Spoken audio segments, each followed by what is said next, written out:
This is GovExec Daily, where we bring you the federal stories that really matter. It's February 6th, 2023. I'm Ross John Fortune. In June of last year, the Thrift Savings Plan moved its record-keeping services to a new provider, Accenture Federal Services. As part of that transition, the TSP updated its website to feature a more secure login process and a number of other changes and features. But the transition was troubled from the start, with months of participants reporting difficulty setting up and logging into their accounts. Others had initial trouble finding account information, accessing historical documents, and confirming their TSP choices. In the months since, the site has stabilized with fewer complaints, but the transition is far from complete. Users still report some bugs, errors, and difficulties with the revamped site. While the wide variety of individual needs and situations suggests that some issues will remain, users have understandably been upset with their inability to work smoothly within the system. This does, after all, affect the financial lives of millions of federal employees, military members, and retirees who are enrolled in the TSP. Abraham Grungold is a financial professional.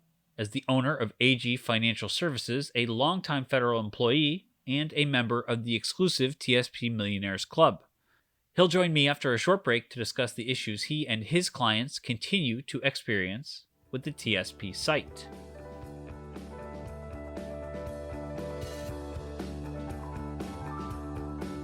Want to hear more from GovExec, NextGov, Defense One, and Route 50? Tune in to our virtual events to hear interviews with government leaders about the most important topics today, including the federal workforce, health IT, artificial intelligence, 5G, and more. Visit govexec.com/events to learn more.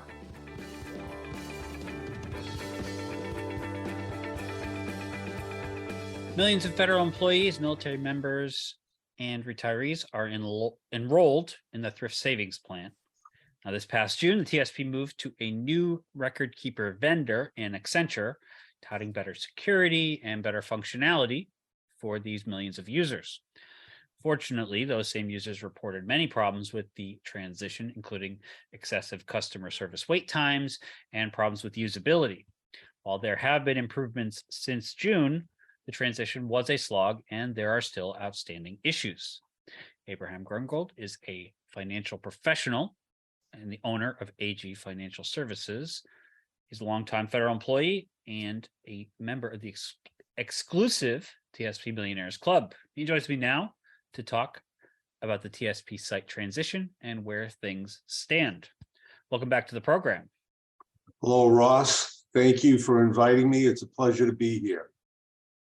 So we're a little bit over 6 months onto this, probably about seven and change. What is still unresolved that you have seen?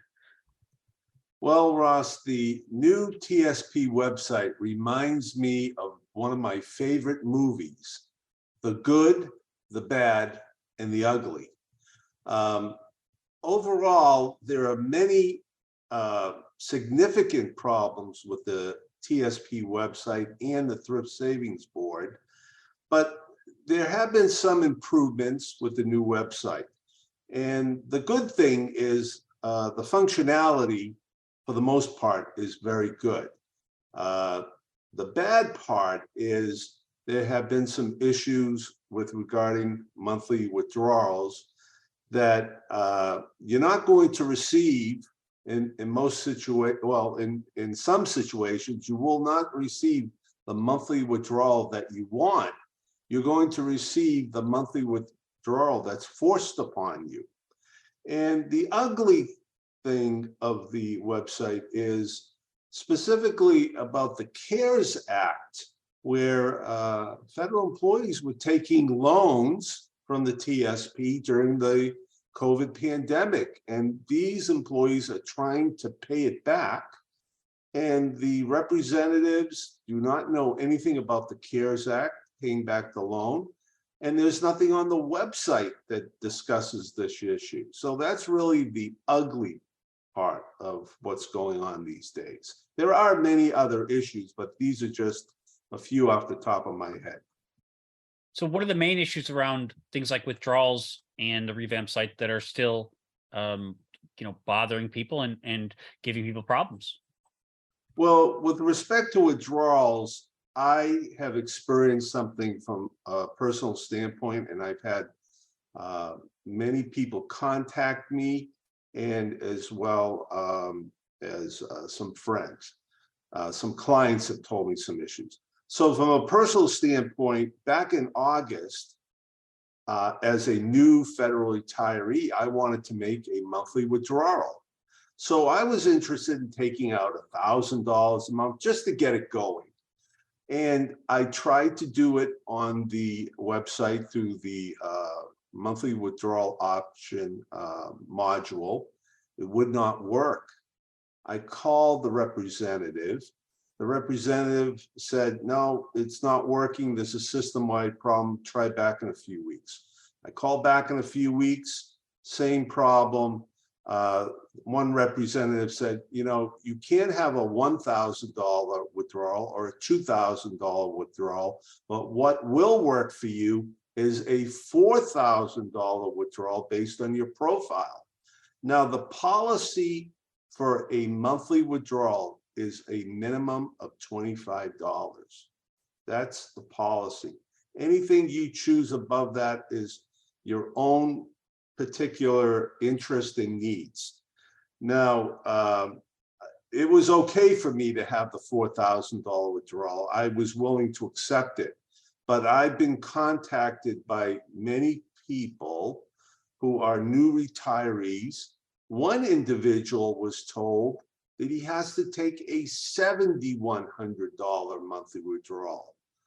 Another individual contacted me, and he said he has to take a $9,300 monthly withdrawal. Now, both individuals are aware of the $25 minimum, and they were speaking to a representative at the TSP, but the only thing that would work in their module were these particular figures for them. This is a big problem, and from what I understand, the TSP is presently working on this issue to try to resolve it. It's tax season. Have you had any issues with the TSP site and tax documentation? Have you seen this with any of the people that you work with? Yes, unfortunately, I just had this issue come across my direction with respect to federal withholding. My first TSP monthly withdrawal, I received the payment in January, and my federal withholding increased by $146 per month. Now, I researched the TSP website. There was no information on this. I contacted the representative, and the representative tells me after 30 minutes of his own searching on the TSP website that he said this is a system-wide issue. Everyone that had a married status for federal withholding, they were changed to a single status, which would cause the federal withholding to increase. And I understood that, but it wasn't communicated to me. And he said it was a system-wide issue. He asked me for a correction. I said, please don't make any corrections. I can handle the additional $146. But a friend of mine called me that very same day, a federal retiree, and he had the same issue. But in his situation, he's already single. So why did he have an increase of $85 for his federal withholding? No one could explain it. He requested a correction, and I basically told him, good luck. I hope he gets what he wants. But again, no communication on something as important as this. If they sent out a system-wide message to all the participants that when I received my monthly withdrawal, I would have understood it right away. Yeah, the lack of communication seems to be just strikingly frustrating.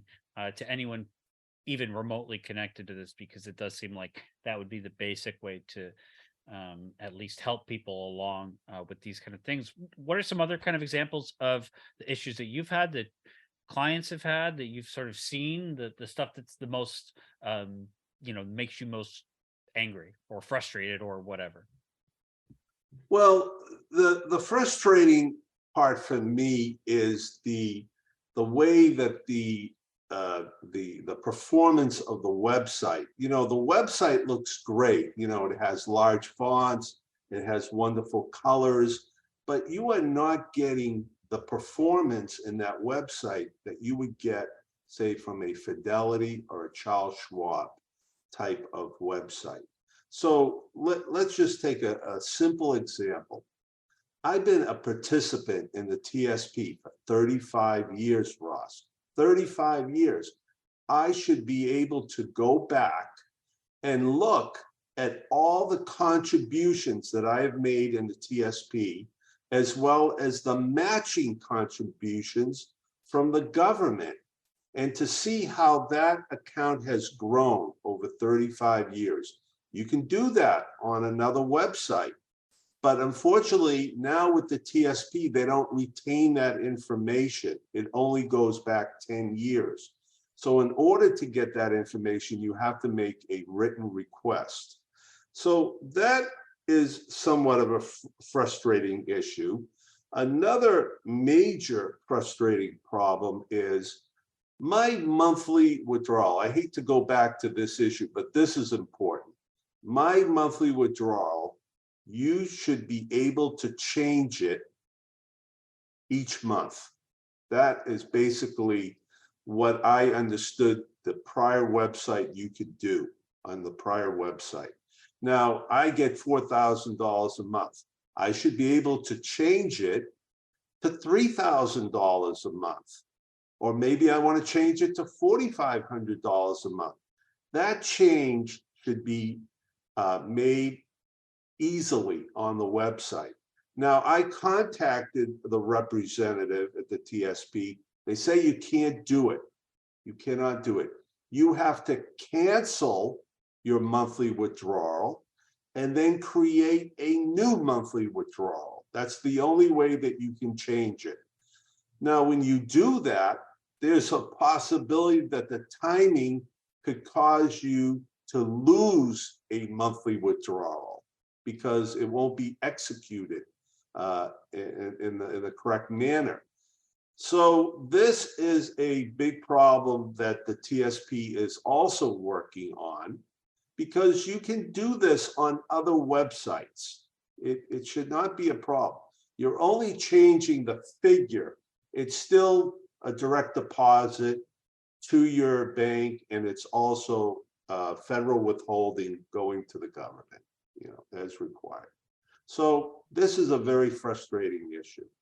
Yeah, I'm always shocked at how much, Accenture is not some fly by night organization. It's a pretty big technological concern, how they can't double the kind of stuff that other similar systems can do. As you mentioned, someone like Charles Schwab, those kinds of firms certainly can do that. So what can be done? We'll end on this. What can be done to make it better? What do you think should be upgraded and improved? Well, just a short comment about the Accenture contract. From what I understand, the Government Accounting Office, the GAO, is going to be looking into that contract to see what was in, what did Accenture promise and what were they not able to deliver? Because I am sure the TSP spent millions of dollars on upgrading this website. And I don't know if they beta tested it or what, but it's just not working to the performance that we, the participants, should expect. Now, the things that they could improve on. Was that your question? I'm sorry, Ross. That was a question. They could improve on the communication when there's a policy change. If the federal withholding is going to change, starting the beginning of the year, just send out a system-wide message. They don't allow emails for security reasons on the website, but you can send out a message to say, effective January 1st, there'll be a new federal withholding. Or because we changed the federal withholding, we had a system-wide problem. So communicate the problem to let the participants know that something is going on. And then communicate what is the timetable that the problem will be corrected. For example, the monthly withdrawal issue or changing your allotment. We're working on this issue. We hope to have it corrected within the next 6 months.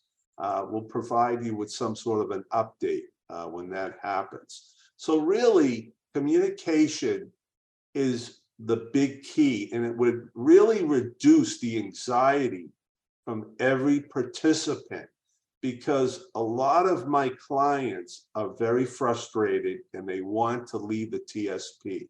Now, Ross, I've been in the TSP for 35 years. It has served me very well. It's a wonderful retirement plan. It provides great rates of return, the lowest expenses that you're going to find. I do not plan on leaving the TSP, nor do I encourage my clients to leave. But time will tell, in the next 3 to 6 months or a year, if things cannot improve, participants will be leaving, and that's their choice. Yeah, no one is forcing anybody to stay in, certainly. So if they think they can have a better experience somewhere else or a better return, then that seems like that would be their choice to do so. Abraham, thanks so much for being on the show with us. Thank you for having me, Ross. It's a pleasure to be here.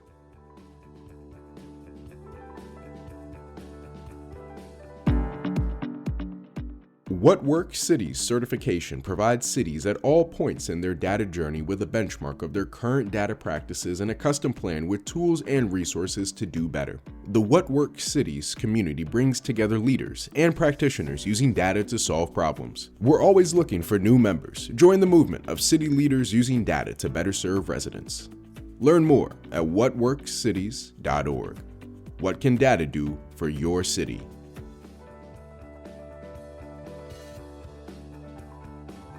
Thanks for listening to GovExec Daily. Our show was produced by Adam Butler and hosted by me, Ross John Fortune. We want to thank Abraham Grungold for joining the program. Our music is the song Signals by Catfish Dancing. Be sure to rate, review, and subscribe on Apple Podcasts or Spotify or anywhere else you get your podcasts. You can email us any feedback at podcast@govexec.com or hit us up on Twitter @govexec. Find us on Facebook or LinkedIn by searching for Government Executive. We'd love to hear from you. We'll talk to you later.